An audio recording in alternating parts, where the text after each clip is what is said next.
Welcome, everyone. My name is Dave Erlapati. I'm the president and CEO of S2 Tech, an IT services company based in St. Louis, Missouri. It's a great honor and privilege to be part of Desh Deshpande's conversation with Sadhguru as a moderator to explore the topic of inspiring tomorrow's entrepreneurs. We have two amazing entrepreneurs here. Sadhguru, who founded a nonprofit organization, Isha Foundation, and Gururaj Desh Deshpande, who founded several for-profit organizations. Both have made a huge impact on human well-being across the world. Sadhguru, known as the cool dude on a motorcycle among American children, is ranked among the 50 most influential people in India. Sadhguru is a yogi, mystic, and visionary. He has been conferred 3 presidential awards in India, including one for his environmental work, as well as the country's highest annual civilian award for exceptional and distinguished service. 3 decades ago, Sadhguru founded Isha Foundation, a nonprofit human services organization with human well-being as its the core commitment. The foundation has initiated yoga programs for human transformation and outreach projects to uplift rural communities. Isha is supported by 11 million volunteers in more than 300 centers across the world. Thank you, Sadhguru, for being part of the conversation. Dr. Gururaj Desh Deshpande, known as Desh Deshpande, is the president and chairman of Sparta Group LLC. Dr. Deshpande founded Cascade Communications with $1,000 investment and sold it for $3.7 billion. Dr. Deshpande's next company, Sycamore Networks, which went public in 1999, made him the richest Indian, and over 70% of internet traffic at one point of time was routed using his company routers. Dr. Deshpande has chaired and funded several other companies since then. So Dr. Deshpande is a life member of the Massachusetts Institute of Technology Corporation, and Deshpande co-chaired the National Council to support President Obama's innovation and entrepreneur strategy from 2010 to 2015. Thank you, Desh, for being part of this conversation. Thank you. Thank you, Dave. Namaskaram, Sadhguru. Namaskara. Desh, can I start you with one question? So as you look at the key points in your life and what you learned when you are in the late teens and early 20s, so what do you like to share with the students? I mean, the students that would be watching this video, the program is between 17 and 21 years. So what do you like to share with them? Well, I think some people grow up with wanting to be a great musician, a great something, and then they chart their whole life getting there. My life wasn't like that. I grew up in small villages and also big cities, and my father was a government servant. So most of the things that happened in my life happened because I got exposed to things. And so every 5 years, I've been doing things that I didn't know I could do or had any exposure to those areas, whether it's education at IIT, PhD in universities here, or managing in companies, entrepreneurship, starting companies, and now a lot of the social entrepreneurship. So I think the key thing that the young people should do is that everything in life is knowing what's possible to do, is the benchmark. Once you associate yourself with good people and know what's possible, and once you aspire to get there, I think you can get there. For example, Sadhguru, he set a whole new benchmark for millions of people. And so millions of people aspire to get there. But you don't realize that benchmark unless you get yourself exposed to good people. So any opportunity to work with great people, people who are very good values, good accomplishments, is what the young people should really look for. And the rest will all unfold by itself. Wow, that's very, very good answer, Desh. Sadhguru, how about you answering the question? As you look at key points in your life and what you learned when you're in the late teens and early 20s, what would you like to share with the students? See, you get somewhere not because you want to get there, because you're involved, your involvement is intense with every simple thing that you're doing. Today somebody may say that you are a great person for whatever reasons, that is their perception. But most people who are considered great are doing simple things with great intensity and involvement. It is because of that this has happened. At one time, our inner engineering programs, we used to put a byline, ordinary to extraordinary. So by third day, people asked, Sadhguru, nothing special happened. I said, I never talked about being special. I said, from ordinary to extraordinary, that means you become more ordinary than other people. Because you're so ordinary, everybody thinks you're special, that's their problem. But if you think you are special, if you think you are great, I think you're going to bury yourself into something. So it's extremely important. It is not about the goals, it is about the process. How profoundly are you involved? Like I was talking to, like we have these inside programs here, leadership programs. All the CEOs, over 200 CEOs every year, they come here from across the country and some parts of the world also. They were asking me, what is it that makes this Isha Yoga Center work so efficiently? Because everybody is a volunteer, nobody is really qualified for anything particular, they all do whatever they can do. I said, the fundamental difference is you are all devoted to the goal. Here we are devoted to the process. Every simple thing that we are doing it the way it should happen. Out of that, how far we go, what happens, happens naturally. Wow, this is very good, Sadhguru.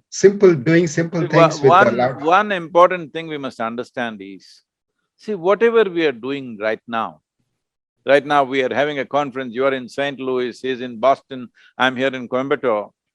This is not because of us, it's the times in which we exist. If you were here a century ago, do you believe we would be doing this conference? Or if you were 500 years ago, would Desh be, making routers? No, maybe he would be making something, a sword or whatever else of the day, or maybe a bullock cart, who knows? So what we are doing is a consequence of times in which we exist. And it's for us to make the time in which we exist to progress into next possibility. But it is not all ours. We must bow down to every generation before us, because it's because of them today we are doing what we are doing here. So let us not take this as a big, a crown on our head, I've done this and that. Most of the things that we are doing is a consequence of the times in which we exist. Absolutely, Sadhguru. Sadhguru, this technology are coming into this wider use. The gap between rural areas and non-rural areas is widening. How can we bridge this gap? See, I feel technology is the best bridge that after some time, I believe in another 25 years, there will be no rural and urban areas left. World will be like one world. Wherever you are, if you have the necessary competence and the necessary involvement, what you can do in Boston, probably you can do in Bodhinaikapuram in a remote place, I'm saying. Because it'll be so connected, you don't have to be in that specific place. The world where you are geographically will be irrelevant, probably in the next 10-15 years, but I'm thinking, because I'm not as fast as Desh with technology, I'm thinking 25 years. But probably it'll happen in 5-10 years, I don't know, because we don't know what else they're coming up with. But the geographical location of where you are, who you are, what is your qualification, who your father was, which country you are in, all these things will become irrelevant as technology takes on. So there is no better technology. Technology is not creating the divide. Technology is the best bridge that we have. Wow. Desh, what is your take on this? As technologies are coming to wider use, the gap between rural and non-rural is widening. how can this gap be bridged? Now, I get a front view seat here at MIT to see what's going on. And it's pretty amazing what technology can do these days. You can pretty much take every atom and organize it and set things up and so on. In fact, the COVID, for example, the genome came to one of the companies that got started here from MIT called Moderna on January 23rd. By January 26th, they had the vaccine. And then, of course, it took about 9 months, 12 months to go through the clinical trials and everything else and make it available. But technology is becoming extremely powerful. But at the same time, it's creating the divide, right? Because there is people automating and there are people being automated and so on. But I totally believe what Sadhguru is saying. It's the same technology, it's the same innovation, it's the same entrepreneurship that can also help you bridge the divide because it's a very powerful technique. But what's missing is the understanding between the two sides of those communities. I think technologists make the mistake of trying to lead this transformation with just ideas. And the more and more complex the ideas get, the less useful they are. So what we really need, and why I really appreciate what Sadhguru is doing, what Isha Foundation is doing, is to first lead with compassion, really wanting to help those people and co-create the solution with them. Because, it's very presumptuous of technologists to assume that they know the problems of these people and then come up with solutions that make no sense. So you have to co-create the solution, you have to build the capacity within those communities, and then slowly inject better and better ideas. And the problems, can be solved because now we can solve them at scale. You don't have to solve them one at a time. So I think the biggest hurdle in really creating the transformation and pulling it in from 25 years to 15 years is not so much technology, but the bridge between the competence, the people who are very technologically advanced, and the people who have the compassion and the real understanding of what people really need. So if we can bridge those two divides, if we can connect competence to connectedness, if we can inject a huge amount of compassion in that effort, I think we can get there faster. So the compassion helps in terms of connecting the bridge, connecting the divide and making the divide disappear. Okay, that's great. One second, if I can say something, please. See, as Desh pointed out, we are always thinking of figuring out a solution. No, we must figure out the problem. Most of the time, a problem is not figured out, but solutions are being superimposed one on top of the other, and these solutions over a period of time have become major problems by themselves. So, to everybody, this has become a thing in the business schools, even in high schools, they are doing this, and of course parents have been doing this always. What is the purpose for which you live? And religions have been pushing one kind of purpose, technology is putting another kind of purpose, parents and society pushing other things. See, there is no need to find a separate purpose than life, because life is the greatest phenomena that's happening here.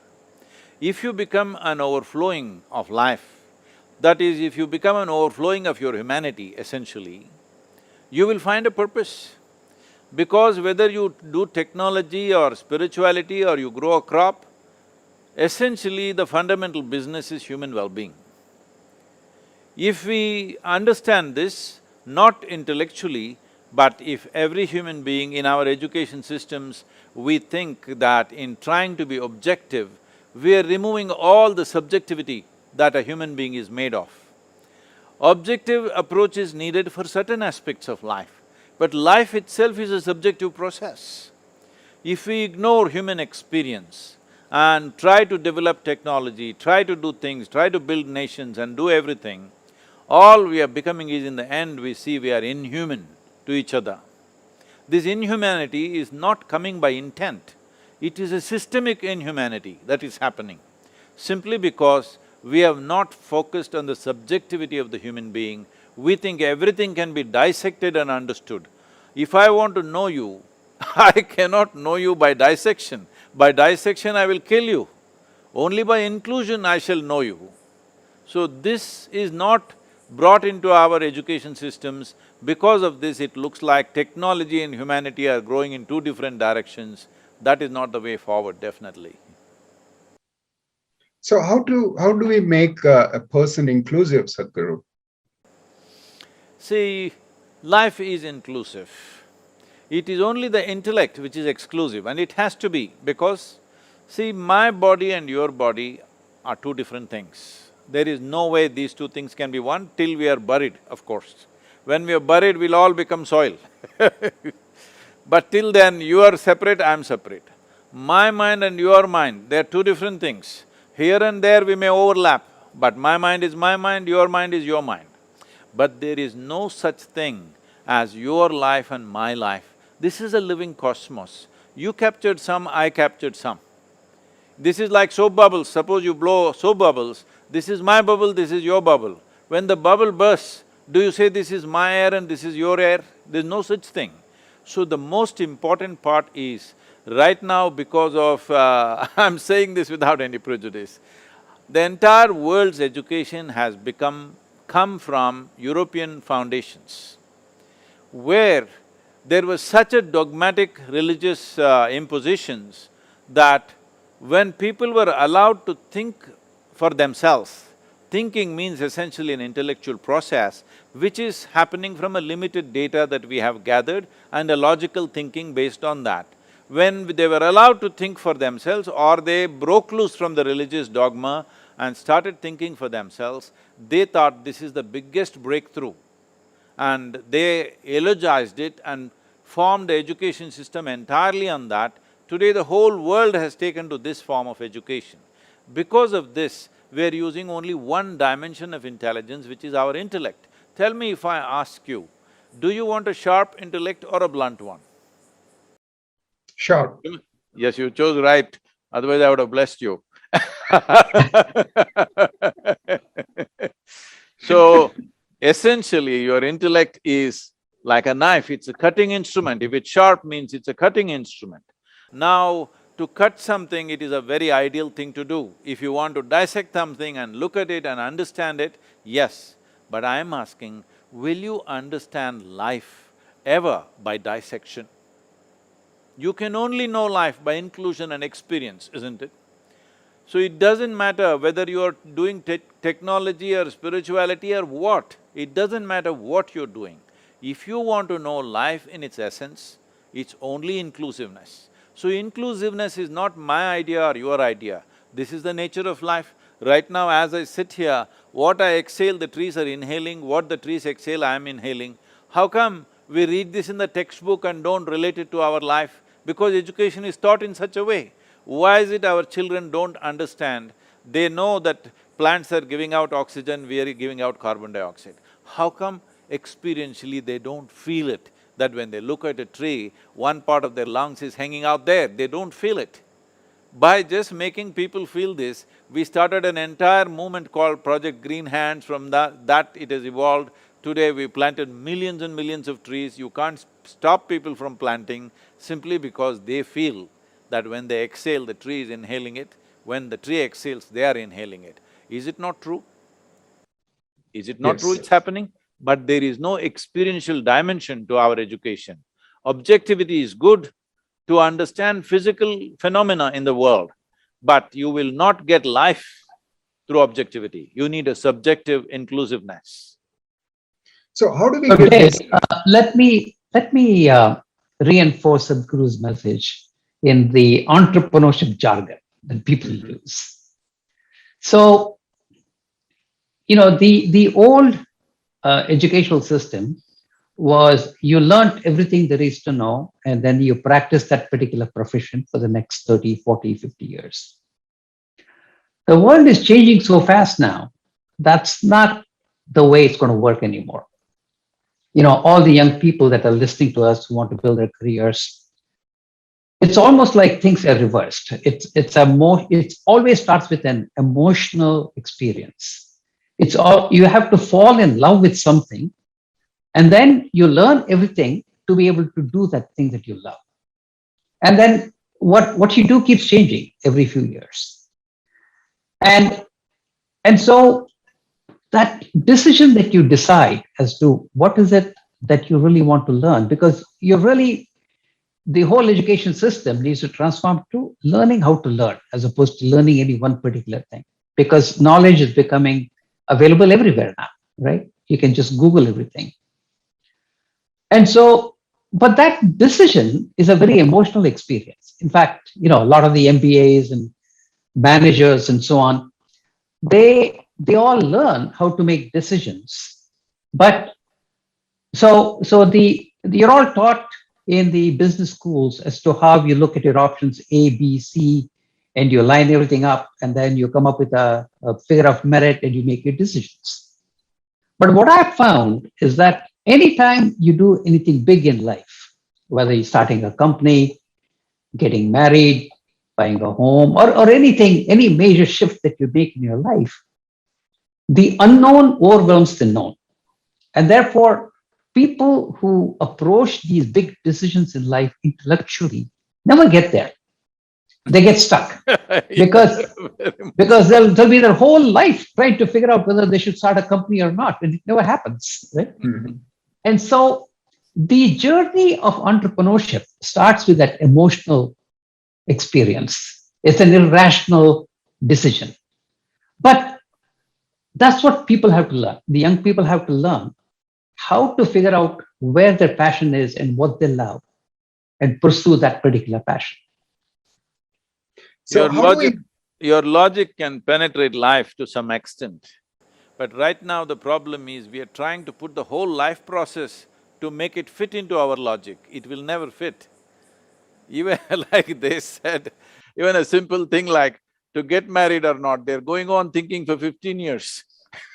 Should I or should I not? So yeah, no. Everything in life becomes so complex when you try to rationally explain everything that it just doesn't fit in. So Sadhguru, you had a fortune to spend a lot of time in forests while growing up.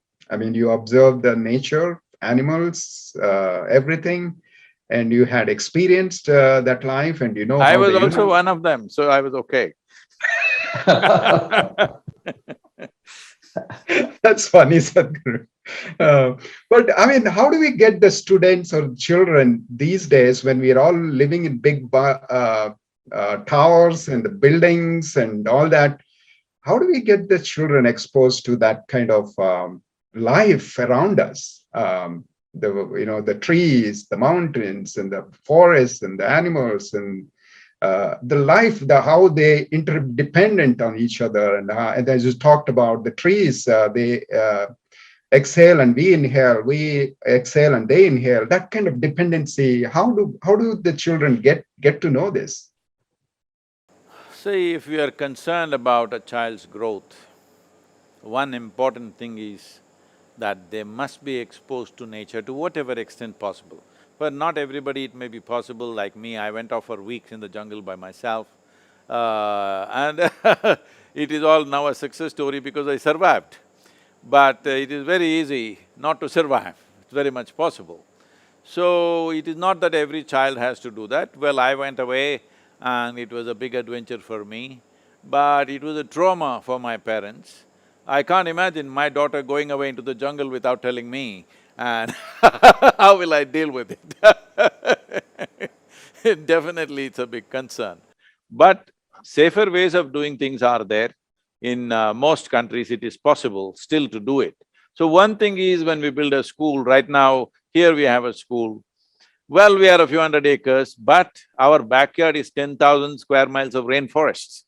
Now we are building a leadership academy near Bangalore and also a school. So again we are building next to forest And we have clearly explained why we want it next to the forest, because we don't want either the leadership academy that we are building and the school that we are building, they must have connection with nature, because there is no greater life, there is no greater teacher than life.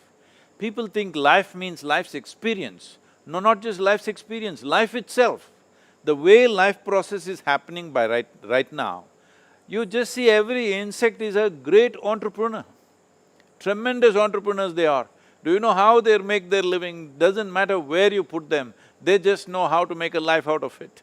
So every insect, every worm, they're all tremendous entrepreneurs. If you just see their relentless focus on what they want and how they achieve it, it's absolutely incredible. Unfortunately, this whole idea, these ideas have been put into human minds that we were made in God's image, all other creatures are here to serve us. This is all rubbish. You just look at an ant, you look at a mouse, you look at a little bird, how much resilience and adventure they have. It's unbelievable what they do, and every day their life is so much at risk. They are not just doing ventures, they are doing adventure every day.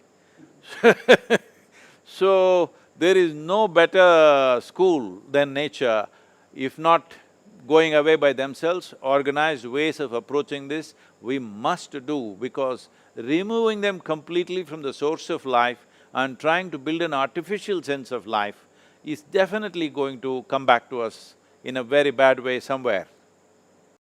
Yeah, I agree. A lot of times people say, why is it that so many Indians who have come to US have become entrepreneurs and done so well, right? Mm-hmm.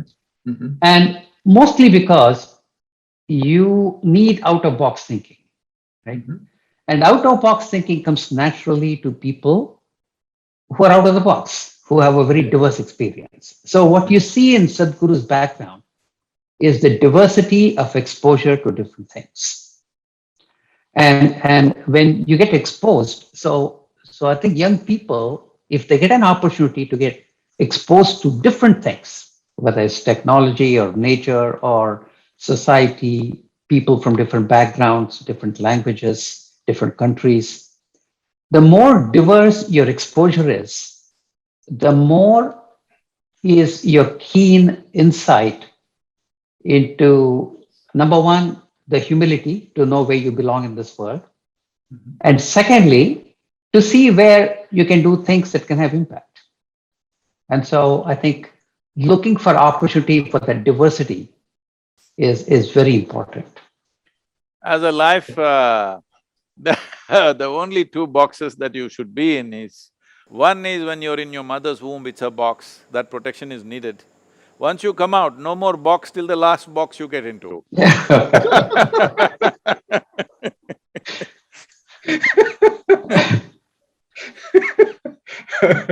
Very well said, Sadhguru, very well said. Sadhguru, you have a attention. You can observe anything and kind of grasp that very quickly. And I was amazed that you drew a painting, Bhairava painting, and it was auctioned off for over 5 crores. And I knew that you are not a painter or artist. And now I am, now I am. now you are. So tell us about that power of attention, that you can watch something and learn something so well that you could do anything. See, every human being is capable of this. It is just that people are busy. Unfortunately, our idea of knowledge has become conclusions, making conclusions, conclusions. I feel 95% of humanity is largely crippled humanity. They cripple themselves, or they allow the society and the dogmas and other kinds of things to cripple them. Probably only 2 to 5% of humanity is leading the humanity forward. If everybody was in that mode, wow, we wouldn't take so many centuries to do this thing. We would have just done it like that if all the brains got together. But unfortunately, most of them cripple themselves. Some of them throw anchors and make sure you cannot go forward. All the time it's happening at all levels. I'm sure all of you have faced it in a million different ways in your lives. So this problem is because we have considered a bunch of conclusions as knowledge. See, there is a very beautiful parable where we are talking about, the first man and woman on the planet supposed to be, at least in some cultures, Adam and Eve. This is a dumb couple who don't know what to do. So, they're just going about their life without knowing what is what. And then it seems the creator or the God told them that you can eat whatever you want except from this one tree, which is the tree of knowledge. By eating the fruit of knowledge, they fell. What this means is, see, our parents are always saying you must get more knowledge, our teachers are goading us to get more knowledge, entire society is pushing us towards that. But it seems God said, do not eat the fruit of knowledge, and by eating that they fell. This is not about some Adam and Eve, this is every Adam and every Eve. The moment you arrive at conclusions, you have fallen. Your ability to experience something is lost because you have conclusions about it. The moment you conclude, "So now I think you're a good man," I cannot experience you for what you are right now. Or I think you're a bad man, I cannot experience you for what you are right now, because I have either positive or negative conclusions. I can't see you for who you are right now. Life is either a wall or a door, simply depending upon can you see clearly or not, isn't it? This happened, if it's okay, can I share a simple experience? Sure. Okay. This happened, my daughter, she grew up with me. Since she was 3.5 months of age, she was traveling with me wherever I go. And always I'm staying in so many people's homes, and I noticed that the problem with adults is they all want… when they see a child, they want to teach something. At least they want to teach 1, 2, 3, Mary had a little lamb, something. I said, I saw this urge in them and said, see, I don't want you to teach her anything. Nobody should teach her anything. You can play with her, you can be with her, you can talk to her, but no teaching. They said, how is this possible? If you don't even learn 1, 2, 3, what will happen to this girl? Somebody said, she won't know how many fingers she's got on her hands. I said, it doesn't matter whether she knows how many fingers she has or not, she will know how to use her fingers. That's all that matters to me. I call this 1,000. What does it matter? Hello? You call it 10, I call it 1,000. What does it matter? I know how to use my fingers, that's all that matters. And whether Mary had a lamb or not, I don't care. So, so I said, nobody teach anything, because everybody wants to teach a child something that's not worked in their life. When I say it's not worked in their life, see, when they were children, how joyful and wonderful and exuberant life they were. And by the time they're 35, they become like they're sinking down, as if earth is pulling them down. Most people have become like that. Why? Because whatever conclusions they have made has not worked, isn't it? And they call this knowledge. So, she grew up like this without any influence on her.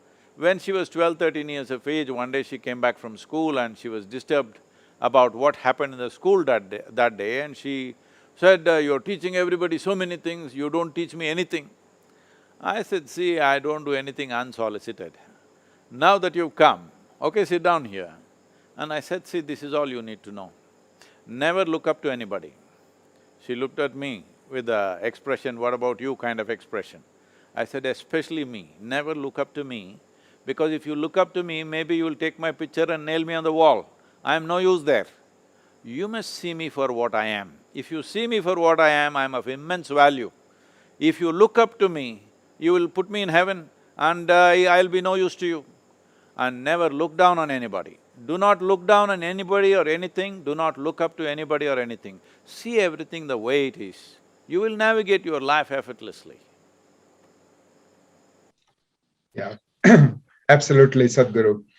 So Sadhguru and Desh, we have about 600 students registered for Moonshot Junior Entrepreneurship and Leadership Program boot camp for 9 weeks. Moonshot prepares the students for Industry 4.0, the entrepreneurial revolution and to empower them to become future entrepreneurs and leaders.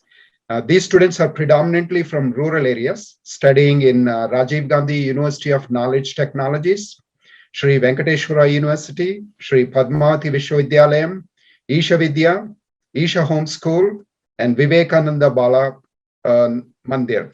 So these students have submitted over 500 questions, Sadhguru. It was a tough task to get that. Desh suggested that we should involve the students, and so we went to the students and said, your meeting. So these are the questions they have. We gave them the option to ask either Sadhguru or Desh or both. So this is how we selected some questions. So this is the question. First question is from Saumya. She is in Isha Vidya, Ramaniam Metric Higher Secondary School, 12th Standard Commerce Stream. She's in India. This question is for Desh. Desh, what inspired you to develop your idea? I think a lot of it is just realizing that there is magic everywhere. There are some very big entrepreneurs like Bill Gates or Sadhguru and people like that who. Hey, don't put me there. No. Having the ability to make very big differences, right? But as you walk around, there are entrepreneurs everywhere. Just like Sadhguru was talking about the bird, the ant, and everything else. Every institution we look at, whether it's a school or a college or hospital or a company, small company, big company, a retail store, at some, it sort of appears like it's always been there, but that's not true. At some point, it wasn't there, and somebody had the vision to start it. And so there are entrepreneurs everywhere. There are people who look at the world and say, I think it can be different. And they start their journey without really knowing exactly how to get there, but they have the strong urge to get there. And they figure things out as they go along. And when you see that power of ability to see how something can be better and making a commitment and then getting there and getting everybody to believe in that mission, I think it's just a very, very powerful tool. And I started seeing that in everywhere. And that's what got me going. So Sadhguru, what about you? What inspired you to, come up with the Isha Foundation and the things that you're doing? Well, I'm not an inspired person because I don't know how to put this, this could be misunderstood, but let me explain this. See, for me, I have no ambition, because ambition means to achieve something or to get something in life, whatever. I paid attention to life and I saw, if I'm willing, the entire universe is mine. The whole world is mine. All the people are mine. All the creatures are mine. I'm saying your company, Desh's company, all the big companies, I see it as mine. Well, I'm not interested in your revenue, I'm interested in what you're doing. People are always telling me, Sadhguru, this is such a small place, why are you going and talking? I say, it doesn't matter small or big, it is just that what they're doing is important. What their revenue is not my business, revenue is their headache. My thing is, what are they doing? Is it significant in some way? If it's significant, it is mine. Anyway, the world is mine. I'm asking everybody and this little girl from Isha Vidya, is this world yours or not? If it's yours, everything that you can do, you do. As a part of that, Isha Yoga Center happened. That everything that we can do, we are still doing. We are building a large spiritual city in United States, and we are doing many things in the world, not because of an ambition, not because of wanting to get somewhere, not because of wanting to get something, simply because this is our world. We want to make it as beautiful and wonderful as possible. This is a very selfish goal. It is just that, why are you stingy with your selfishness?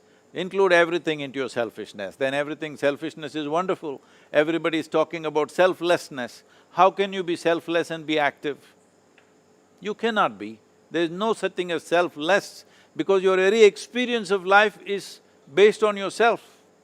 What you see right now, what you hear right now, only because there is self you can see, hear, speak and everything. So there is no life without self. Now, whether your selfishness is concerned only about you or your family or your community or your nation or the world or the entire universe or all life involved. So I'm saying the simplest way is, if everything is yours, there is so much to be done. Depending upon what is your competency, you do that to the best possible way, that's all there is. So, Sadhguru, when you say everything is Some yours, ways, also. no, I was just going to say, Sadhguru, in some ways, No, that's the biggest I didn't claim the revenue, Desh. No. But So that's your company is you my know, company, that's how I see. but ability to have an influence on so many people, right? It like you say, it expands as your intentions become clearer and clearer, and the self part diminishes, right? In fact, I see the same thing with companies too. People who start with wanting to make some money, wanting to do this, get a fame, get a name, and so on, they get to some extent, but they get stunted. It's the people who really want to make a difference, where the self is not at the center, are the ones who really make a big difference. So I think there's a very common characteristics. You don't start by saying, um, it's my ambition, because as soon as you say my ambition, the game is over. Shall I share my problems with you? Sure.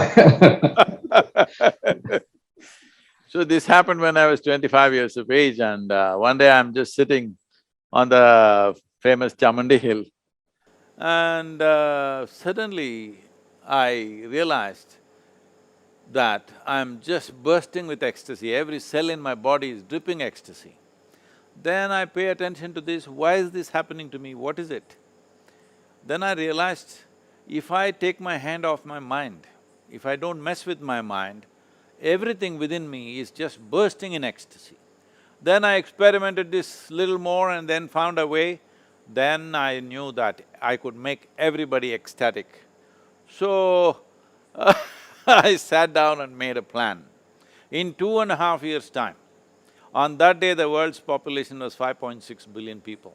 I said, in 2.5 years' time, I'll make the whole world ecstatic, because who will not want it? Who will not want to live blissfully? I thought nobody will reject it. See, 39 years. Oh, you're getting there. So you're the So, cool… people say today we have touched over whatever 1.2, 1.3 billion people are nearly 2 billion people, but still that's not my idea of the world.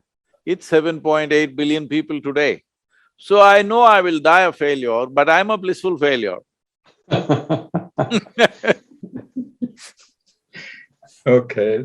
So I have a second question. It's from Murugavel Swami, Vivekananda Mandir Metric Higher Secondary School, Science Stream, 12th Standard in India. And this question is for Desh. What was your key driving force to become an entrepreneur? Well, it's just excitement, for me, life is made if you get up in the morning and you're excited about the day and have fun that day. And if you can live every day of your life like that, there's nothing more to it. And the very first company I worked for was a little company in Toronto that was owned by Motorola, but it was a little startup.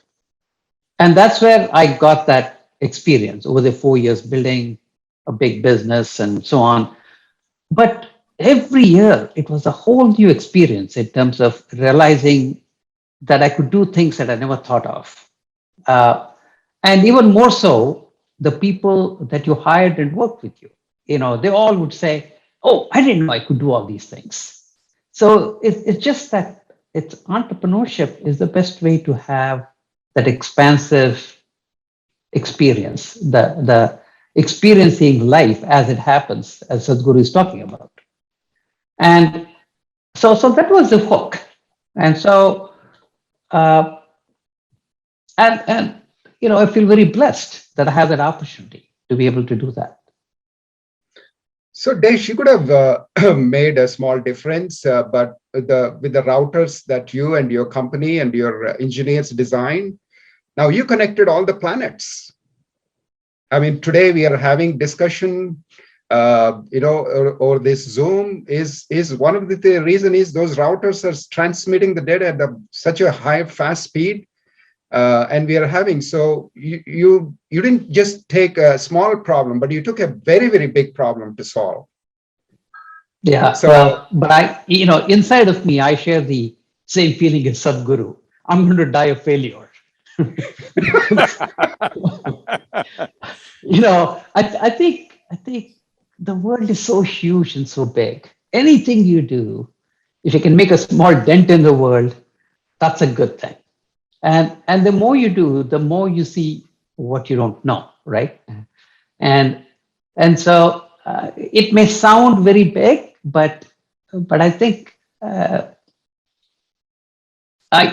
don't feel that way. But it's good. It's good to be able to learn the tools, the techniques, and also clarify your own intentions, your own missions, and everything else to make a bigger and bigger difference. But it's such a small effort in what needs to get done in the humanity and the universe that it's a very humbling experience. So you're also talking about humanity, universe, inclusivity. Did you feel that the whole universe is, you're part of the whole universe and you have... Well, I haven't had the experience of every cell of my body experiencing the ecstasy, but I do have my moments of joyous periods, So I'm not quite at the stage of Sadhguru, but maybe Sadhguru will get me there someday. So, hey, count me in that because one among that. If I don't get you there, it 2 adds to billion. my failure. If I don't get you there, it increases my failure percentage. So Sadhguru, what are your thoughts? What is the key driving force to become an entrepreneur? You're also an entrepreneur. You want to change the world. You want to make the human beings better and live happily, healthily. So what's your driving force? See, nothing drives me, I drive everything, so I'm okay. This is what the significance of this culture, the significance of yogic traditions is just this, that there is no driving force in your life. You are the driving force. You are the peak of evolution on this planet. You should not be looking for any other driving force in your life. You must be in the driver's seat. So if you are not the driver and the driving force, then there is a serious problem, because then you will imagine all kinds of things, and these imaginations have led to various kinds of conflicts, various kinds of troubles, and the level of violence and atrocities that we have committed upon each other is, we are not even seeing that it is we who are driving this. See, if I am driving a car and I think God is driving the car, if I hit you, it's God's will, what can I do? If I know I'm driving the car, I don't want to hit you, it's very natural for me to look at it that way. I'm using a very basic example, but it is true in every way, because the worst things on the planet have been done by claiming that I have been driven by something else, whether it's a philosophy or an ideology or a heavenly master or whatever. I've been driven by something else gives you a certain insurance to do whatever nonsense you wish to do. This has to go. The basis of this movement is this, from religion to responsibility. It's important that human beings see, for every thought, for every emotion, for every action that I perform, this is my action, this is my karma, it's my doing. There's no excuse for this, there's no explanation for it. Wow, very sensible, Sadhguru. So I have another question. This comes from Pawan Kumar Reddy Mittapalli, from Rajiv Gandhi University of Knowledge Technologies. He's doing BTech third year, is in India, and this question is for Sadhguru. So how do I know what I want in my life? You should not want anything because, as I said earlier, the only precious thing in your life and the greatest value in your life is life. How to enhance this life? If you see, you will naturally enhance every other life around you. If you have a technical brain, you will do something like this. If you have an agricultural mind, you will do something on the land. If you have a political mind, you will do something in the policy. If you have a spiritual mind, you'll do this. That is an inclination of the mind due to certain exposures and inclinations have developed because of exposures that we have. But fundamentally, it is life. A router is meaningless if it doesn't enhance human life, isn't it? It enhances human life. That is why it is valuable. The technology is valuable because it is enhancing life. So let us not misunderstand this. Technology is not the most valuable thing. Life is the most valuable thing because that's the only thing we have. We think we have many other things. We think we have wealth, we think we have money, we think we have something else. No, we have… the only thing that we have is life. See, right now, we are sitting here, if the life is taken out of this, what is the use of these clothes? What is the use of this building? What is the use of the money? What is the use of the knowledge? What is the use of anything? These are all, accessories to life. We are misunderstanding accessories as life. No, if you hold life as the prime thing, you will see your body, your brain will develop in such a way depending upon where we are placed. In the times in which we are born, what we did as a previous generation, this generation need not do the same thing because so many things have been done till now, that you don't have to start from zero again. So what you do not decide because something drives you or what drives me, what drives you, what is my ambition, what is your ambition, no. It is just that you must see, if you have evolved yourself, if you have strived to evolve yourself, you will be able to see. When you see, you will see what is needed. When you see what is needed, you find a solution for that. You see how to enhance that. That's all life is.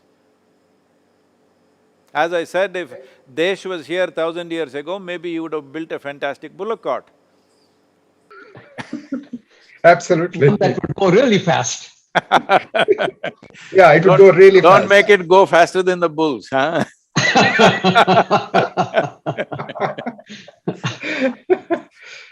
Desh, you want to share about that? Something? Yeah, I think it's what I find is that people who have a vibrant life, countries that have a vibrant life, communities that have a vibrant life, the people there are excited about life and they see, it's not like they don't see problems, but when they see a problem, they get all excited and they want to solve it, right?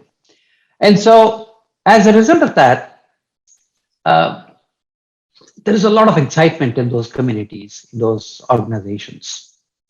Whereas some communities which become impoverished, essentially, look at things and then they can't do anything, they feel victimized, they feel helpless, they complain. And so I think the students, they should look at themselves and say, am I a complainer or am I excited about things? Mm-hmm. If they find themselves complaining, then they will never get anywhere. They have to, doesn't matter even if you have problems. Even problems are exciting. Even, bad situations are exciting as long as you have a certain sense of way of looking at it. And then you get into action. You do something about it, right? So, but what happens is a lot of times people get very discouraged because they know they need to go to B from A. A is where they are, but they don't know how to get there.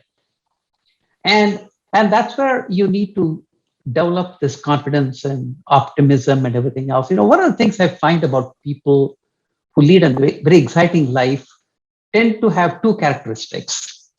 One is they're very optimistic about everything. Doesn't matter how difficult a situation is, they always feel like tomorrow is going to be better than today. Mm-hmm. And secondly, they're somewhat naive. they somehow feel like they can do anything. And so that naivete and optimism are probably fantastic assets to develop in one's life. And so that you lead an exciting life. Yes, Uh, yes. See, life is full of situations and situations. It is left to us whether we want to label it as a problem or not. It's just a situation.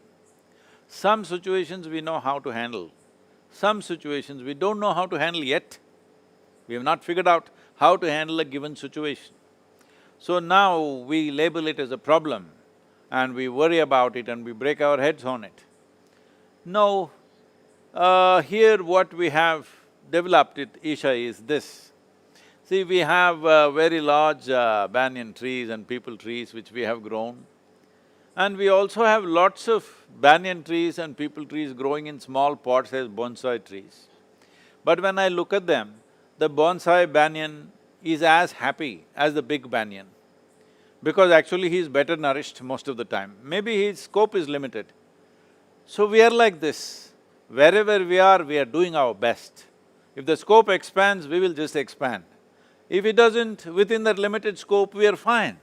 We are not seeing it as a problem. The scope is small right now. Right now this pandemic came, everybody is suffering. But I think we have done wonderfully well during this pandemic. All our events are cancelled, our revenues are seriously down, but we are doing great, actually. I'm even sleeping at home.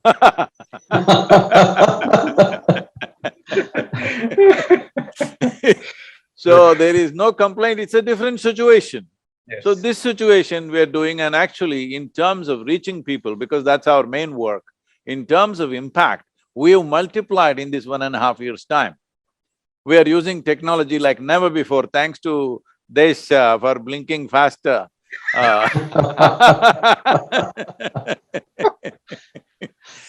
So so the faster and faster they blink, the reach is bigger and bigger, because this is the first time in the history of humanity. Many great beings have come, but when they spoke, hardly 10 people could hear. Out of then 10 people, 5 people will go and misinterpret some other way, another 3 people will go and say some nonsense, 1 or 2 people may transmit whatever that was said.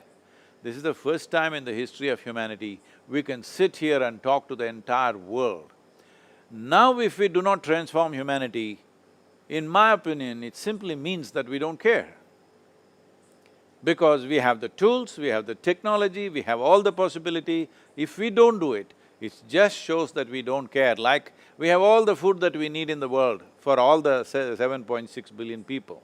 Still 20% of them are hungry, malnourished, whatever, 20 to 25%. This is simply because we don't care. We can transport food wherever we want. We have not cared enough. So at least transmitting knowledge, transmitting methods and possibilities for human well-being, if we don't do it now, with all the means on our hands, now that shows that you lack humanity. Because human beings are suffering their own minds, their own bodies, their own emotions. They don't need any external torture, their own self-help. So if they can be on self-help of misery, they can also be on self-help of blissfulness. Definitely they can be. So there are only situations in life, situations and situations, but the only thing that we possess is life. As long as life is here, everything is fine. Maybe today somebody is, maybe eating this, tomorrow they may eat something less, today they may be in a palace, tomorrow you may be in a hut. But the important thing is, these are all accessories. The main thing is this, as long as this is there, there's really no problem, just situations. Either you have learned to enjoy your situations or suffer your situations, that's up to you. If you're enjoying your situations, you will always see how to improve it. If you're suffering, you see everything as a closure, as a barrier, and you suffer that, and in a way, essentially cripple yourself. Yeah, thank you, Sadhguru. So wow, we had such a wonderful conversation. 55 minutes already passed, so it's a closing time. So Desh, You said entrepreneurs share two common attributes. They are naive and they are optimistic.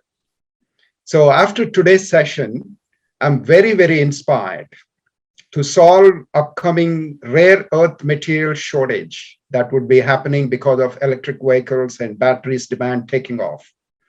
If I have another life, I would like to build an efficient transport mechanism to go to asteroid named 16 Psyche to mine trillions of dollars worth of nickel, cobalt, and precious metals like platinum and gold.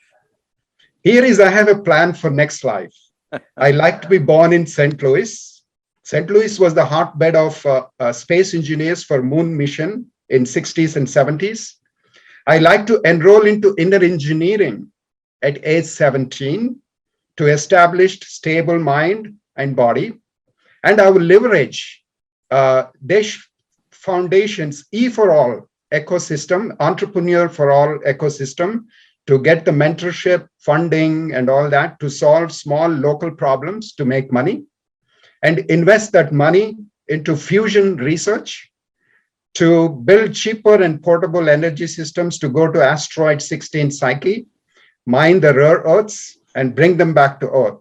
Once I'm done with this, I would love to colonize all human habitable planets in our solar system. Then in our nearest stars, Proxima Centauri, Alpha Centauri A and B. I do hope that our next generation is inspired by these immense possibilities that exist in our solar system and in our Milky Way galaxy. Thank you, Sadhguru. Can I say something on that? Yeah, absolutely, Sadhguru. You are saying about this asteroid, whatever, bringing lithium, whatever, you're only talking in terms of dollars, but you're not looking at the millions of tons that you will bring into this planet. If you bring millions of tons of external material on this planet, we will ruin this planet, so I bless you that you should not succeed because it will be like an asteroid hit. Yeah. If you bring millions of tons of material onto this planet, the very rotation and revolution of this planet will go off sync and that'll be the end of it. Please, may you not succeed in this mission. May you… let us learn to live on this planet well, using what we have here. Otherwise, this will lead to disasters. Visions Yes, of Sadhguru. today, tomorrow should not be disasters of tomorrow. It's very important. Yeah, at least what I felt is the fusion But at the reactor. age of 17, you will come to inner engineering, I like that. Yeah. So, Sadhguru, the inner engineering, I took it very late. When I was 60 years old, I took it. It transformed my life. I mean, I have learned to live happily every moment of life. I don't have anger. My health has improved. My relationships have improved. Sadhguru, I don't know what it is. It works. It worked for me. And we had Harvard Medical School Associated Hospital come in and do the research on our employees. The stress level went down by 50%. They were happy. And that's why the stress level, whatever they measured, perceived stress score has gone down 50%. In fact, today, all employees and interns joining my Hyderabad office, as part of the onboarding program, we have inner engineering as a compulsory onboarding course. Why would I invest my life on something that doesn't work? Absolutely. Absolutely.